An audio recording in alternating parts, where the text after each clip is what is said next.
Before you scroll, hear this: one quiet moment in a crowded cafe exposed a truth so powerful it shattered a billionaire's world and healed a mother who hadn't smiled in years. If stories about hidden humanity, unexpected kindness, and life-changing twists move you even a little, subscribe now, because this one will stay with you long after it ends.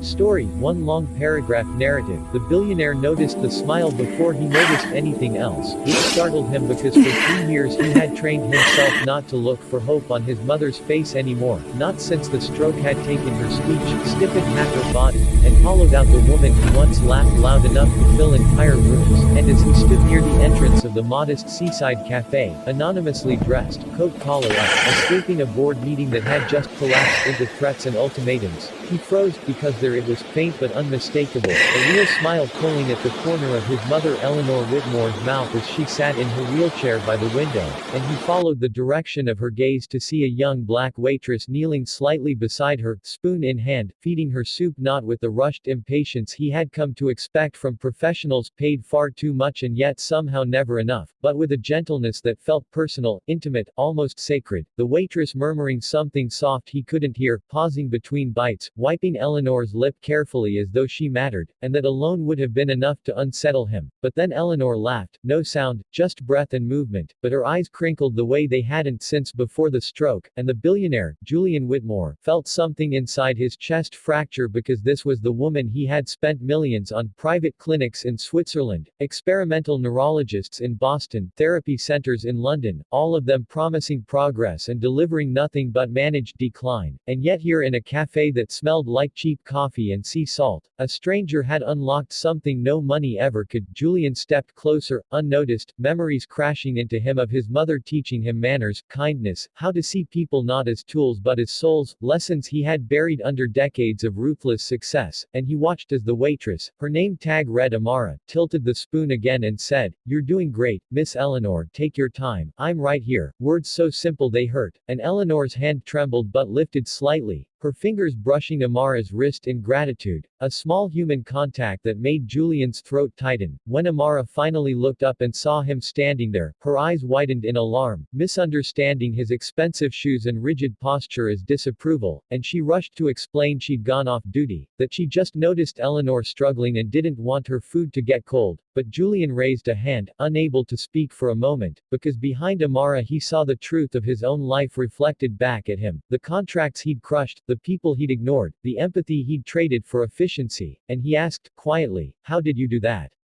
And Amara blinked, confused, before answering, "Do what?" And he gestured helplessly toward his mother.